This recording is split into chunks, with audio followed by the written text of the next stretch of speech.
What's up? What's happening, everybody? Welcome back to the channel. Today we're still working on Lucky Luciano, so let's go.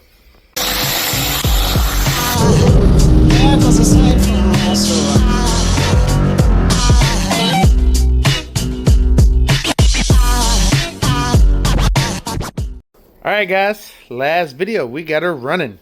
And that's about where the good news stops. So, it's running, but there's a lot of things to fix. One, the body. I mean, obviously we're still doing body work. But, there's a whole bunch of other stuff that we need to get right. So, I gotta figure out where to start, and we're just gonna jump into it. So, let's do that. Alright, so right now we're under the skirt. And one of the things is this, the oil system. So we got this nice Meladon pan, but since that fitting comes out at an angle and it's got to go, let's see if you can get in there. It's got to go right there. That kind of limits us. So we're like right now, that's our situation, which we're working with, and that is not a great situation. So you figured this would be easier to show. So we got to get rid of all of this. As you see, it's leaking because I don't know where that hose came from or what ends these are. It's a 12 AM. That's all I know. That's what we had laying around to make it work. So we're gonna pop that off. And what we got, the homies over at Monkey Fab, we got some of their just rubber hose. Y'all are gonna hate me for this, and some push lock. Now why? Well, for AN braided stuff, we can't make it bend the way we need it to bend. And honestly, so the push lock stuff is fine. The only thing I recommend is running a hose clamp over it to make sure that it doesn't come off. But as you see, we can bend this pretty good without it kinking or without it crushing, so we can't really run PTFE under there, and it's hard to make that nylon bend, as well as this rubber, as you can see, will bend right there to start to kink. So we can get a pretty good angle on it, and you know, we got a couple of fittings. We got 245s, a straight, and a 90. So hopefully that'll be enough. First things first, we got to take that off. To not that one, that's the turbo drain. Take that one off to get new stuff on there. So I guess we'll break out our trusty handy dandy crescent wrenches and get that stuff off of there. Alright, so our contraption is off of there. And now y'all can probably see just how ridiculous it is. There we had a straight, and it went down to like a 60 to a 45 to a 45 to a 90. Yeah, I'm not proud, but sometimes you just gotta do what you gotta do. So we'll sit here. That took an awful long time to get that off too. It is tight. There's big blocks in the A body, guys. It is tight. You ain't even got no fender wells. If I had fender wells, there was no way that was coming off. Zero ways. So we'll figure out what kind of ends we need. I know it's going to have to be a straight out of the oil pump and possibly a 45, and then make it, you know, do the woo. But we'll see. So I'll get underneath here and play with some fittings and see where we go from there. All right, a hose is made. It's still got to do a big stupid loop because that's the only way it fits in there. Because for some reason my oil pan and my oil pump just don't work together well. So it 45s out of the oil pan backwards, does a big loop and straight into the oil pump. Yeah, so not how I wanted it to go, but it's gonna work. All right, so hopefully you guys can see there is the oil line. Now, like I said, it had to come out of there, turn to a 45 this way, do a big stupid loop, and wind up up there. So if you tried to 45 out of the oil and into that, it hits that mount. This is the AJE K member, but I ordered it with mounts on it because it's what they had in stock. I should have ordered it without a mount and it wouldn't have this piece here, I don't think. And I don't know if I can cut that out and retain, you know, the strength. So we just cut the ears off of it and just left that piece in there for strength. So this is what we had to do. Again, it's coming out, comes all the way around and loops back in. And that's the only way you can do it. Can't make it any tighter than that, otherwise it'll kink the hose. And we just got it like zip tied up out of the way so it doesn't hit the steering column. And then that's my 16AN radiator hose. So that's that. Up next, we gotta do alternator stuff. Alright, so we got the alternator in. Now, don't mind my welding, okay? Don't mind that guy. But we got our alternator in, and now we just gotta run a ground from there to where I have the engine grounded. If y'all could see that back there. That's a ground directly to the battery and then over to the frame as well. So we're just going to tie into there. Already made our new alternator wire ground. Just whip that bad boy up and we'll shove it off in there and hopefully get this thing charging. I would like to see it charging. That'd be great. So let's get that whipped out. Alright, so she is all made. And when you know it, I made it too short. So I put it in this first ear instead of where all the other ones are. But it's fine. The block is still grounded, so that should work just the way we need it to. Went ahead and fixed my turbo drain. Don't mind the preemptive. That's called water weld. I wasn't too sure about my welding, so whenever I cut this oil pan all up, I went ahead and, as you see, I water weld around everything, all the fucking seams, just to make sure it didn't leak. Okay, it's ugly, but it works and it does not leak. So you know, that's a whole bunch of water weld, because that right there is a panel, that right there is a panel, and then welded it all the way across. Don't mind me. This is how we race car, because I'm not a professional. So I really need to crank it up to make sure the alternator is charging. However, it is, I don't know if you can see the daylight out there. It is like 5 o'clock in the morning, 6 o'clock, something like that. The wife and kids would probably not be too happy about that, so we'll do that later. Let's see, what's next? We need to pull these injectors out so we can take them over to my dad's to put them in his ultrasonic. So that's probably what we'll do next. Yeah, let's do that. All right, so we got the injectors out. We left the whatever you call them, spacers. We left the spacers in there. Just pull the injectors out. We got to pull the O-rings off, and then we'll go clean them, because I don't think the O-rings should sit in a degreaser. All right, so we're back, and freshly clean injectors. There was a whole bunch of like yellow buildup, so I'm thinking the 85 did sit on them and cleaned them up pretty good. So we'll throw the O-rings back on them and get them back in the car. All right, so in about, I don't know, 2 minutes or so, the injectors are back in. Checked all the O-rings. When I put all the O-rings back on, they're good. So let's go back here. Up next, we gotta check the fuel leaks.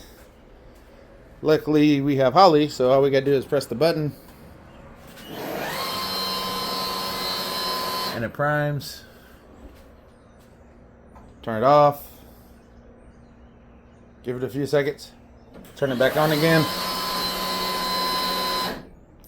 I don't see no leaks. Everything looks dry. So now, you go grab the computer, hook up to it, and just make sure our tune and everything is still the same way we left it, which it should be. I don't think I got in there playing with it, but anyway, we're gonna plug into it, make sure everything's still the same, And then fire this bad boy up. See if our problem of it being too rich from where we had it is gone. So let me go grab the computer and we'll jump on that. Alright, so we're gonna actually get this from ECU and go from there. Well, I probably shouldn't have done that because it killed all of my dang tables. I'm an idiot. Alright. Let's actually back out. And we're going to go individual cylinders. Yeah, see, we didn't have anything.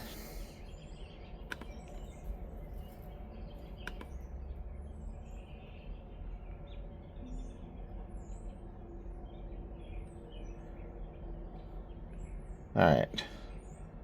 So boost. We're going to do... We need to configure all this, so I'll be back. Alright, so I just basically set up this oil safety. It's going to pull, what, 18 degrees of timing, if 15 degrees if I'm above 95%, and oil pressure is below 26 pounds. That seems good. We got our timing offset, so it pulls 8 degrees for half a second, or it's actually 0.15, and then everything's back in by half. Let's see, our boost ramp, 20 pounds on the dome, which would net us 18 pounds ish. But the main thing I was worried about was here. So above 5,000 and above, I was glad I looked back at that. We're going to add that 0, but we're going to take this up to 3 just to make sure we're good. 2's fine. 2's fine. Dang it. Why'd I do that? 2%. So cylinder 7 and cylinder 8 at above 5 pounds will add 2% to each cylinder. And then it also pulls 1.5 degrees. And to try to keep those back 2 cylinders safe, because those are the hottest. Because if you look at the intake when the air comes in, that's the path of least resistance. That's where it goes. So we'll do that. Everything else still looks pretty good. Target air fuel 1140. Yeah, we're gonna change that to, it was a little lean. We had a little lean, little mean. Let's go 11.1. We're gonna fatten it up quite a bit. Down here it's real fat. 11.5. That's fine. It idles at 14. Blah blah blah. Let's smooth it. That was one table. You really should never really hit this smooth, but I do. Acceleration and no. All right, so let's send this all to the ECU. Send to ECU. Okay, so we're gonna turn off the ignition. I'm gonna let it sit a few seconds.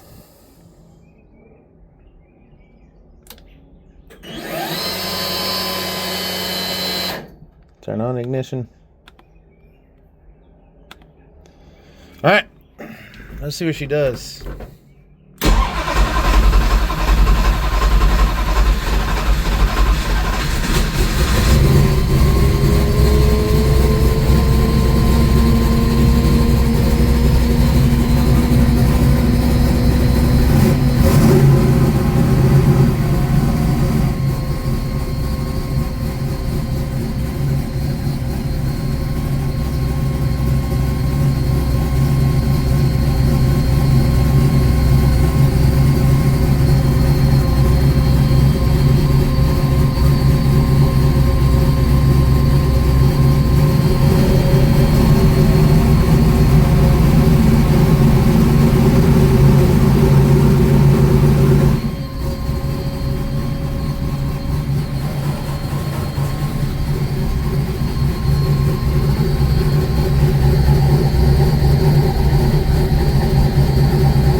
155.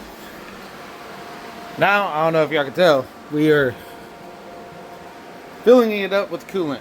And this is a struggle of every rear mount radiator car in the world. I think we're good though. Now our garage is a mess.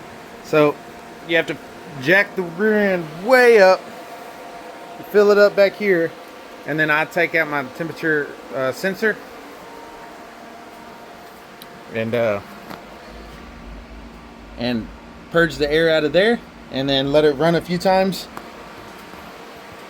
And right now we're just trying to do a few heat cycles, and then later on today, once it cools off, we'll retorque the head gaskets. Yeah.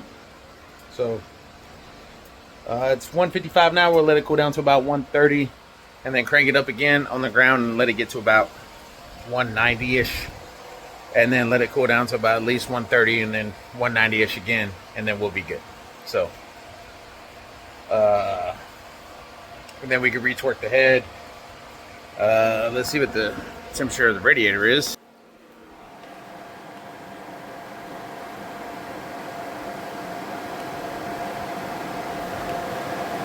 All that rubber on the radiator sure ain't helping. There you go.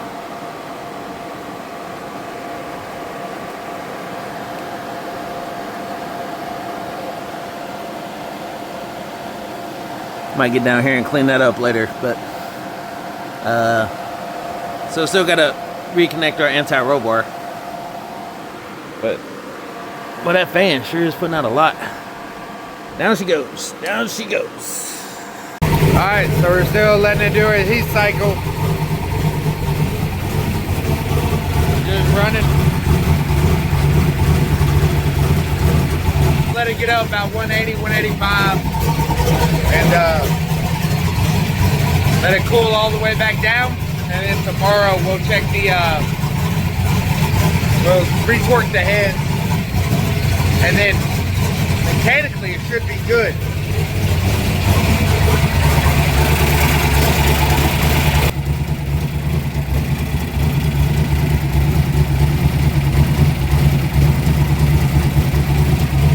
I don't like that sound. That's the rockers. It's only at 150, so not a fan.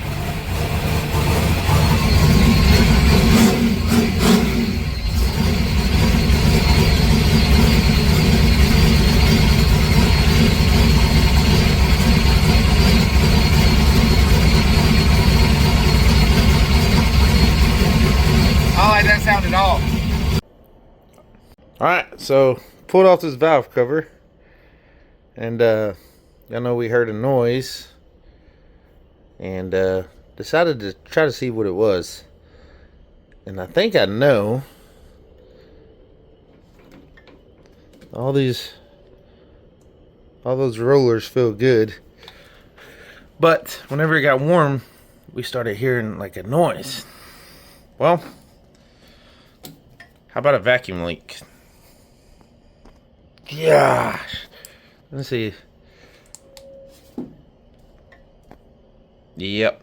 And that light's 9. Sweet. I think that might cause a little noise when it gets warm, huh? But all the push rods feel good. I don't see nothing in the valve train. I don't see nothing. Let's see if we can get a flash going. Yeah. I don't see nothing down there. Everything looks good. You know, I don't think I see is what would be a vacuum leak. It happens.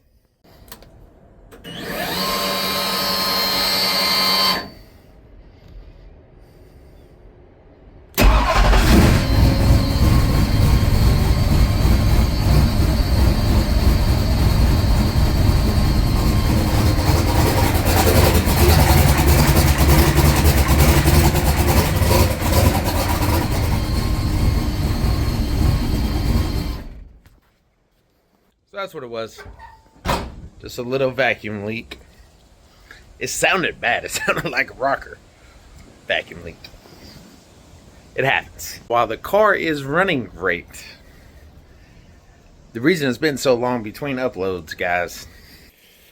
Oh boy. We have been going crazy. You know, the quarter panel is straight now though, so that's what matters. Still got to finish sanding the roof. Oh, Mazda getting down. And this side, we have basically got all this taken care of. That body line was real messed up, and I had a spot up there in the fender. This quarter panel has always been the better one. We still got mud work to do down there. But here's the biggest issue. Oh, I had to cut the parachute off and made it to where it's now removable. So, got that going. And here's our biggest issue. There's some rot. And you know, haha, quick release. This sits in there like so, and as you can see, it is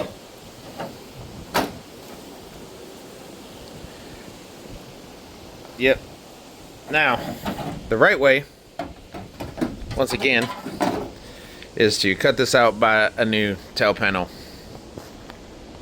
We're not doing that. One, because it's a race car. Two, we're just not doing that. So, what are we going to do? Well, I got to go pick up some fiberglass, and we're just going to glass it. That's going to be the easiest way, and I think it'll look better. We were talking about just adding some metal to the back of it and kind of trying to weld it. I think I'm just going to glass it. I'm pretty good at fiberglass. So, do that. The car is deadly close to being at least in primer. The goal is, today is like the 15th, I think. The 28th is the first test and tune at Gleason. My local track is closed. It's not going to open up unless somebody buys it. So that sucks. But Gleason's an hour away. That's about the closest track. My favorite track, Dyersburg, is owned by the same guy that owns our local track, Jackson. So it's for sale. Jackson, I think they want $2.5 million. Dyersburg, they want like $650,000. I'm never going to get into a racetrack owning thing. I want to race. So anyway, we're going up there to test. And then if it goes good, you know, we're going to go testing somewhere else. And then there's a few races coming up. The Nashville Super Speedway, I don't think I'm getting into that. But I think we're going to War in the Woods. As long as it tests good. You know, runs a low 5, high 4, somewhere around there. I think I'll go ahead and buy a ticket to War in the Woods. Now, got a lot of work to do on the Duster. Still got to move the trans cooler to the rear. There's a whole lot of work. The trailer needs all 4 tires, so I need to go do that. We got to rip up the flooring that we put in there. We'll just rock wood flooring. The winch works now, so I never updated anybody on any of that, but there's some work to do there. Got to rebuild the front end of the dually. We're going to do that this week sometime. But I want to get this car in primer Tuesday at the latest. So that'll give me time to put it back together. We got like 10 days. And then we can take it up there. Get it, you know, go testing. So that's going to do it for this video. We'll get some more done.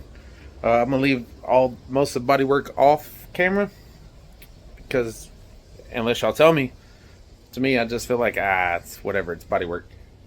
Yeah, and we'll make sure and get this bad girl out there and see what we can do. So I appreciate all you guys for watching. Take care, and I'll see you in the next one. Peace.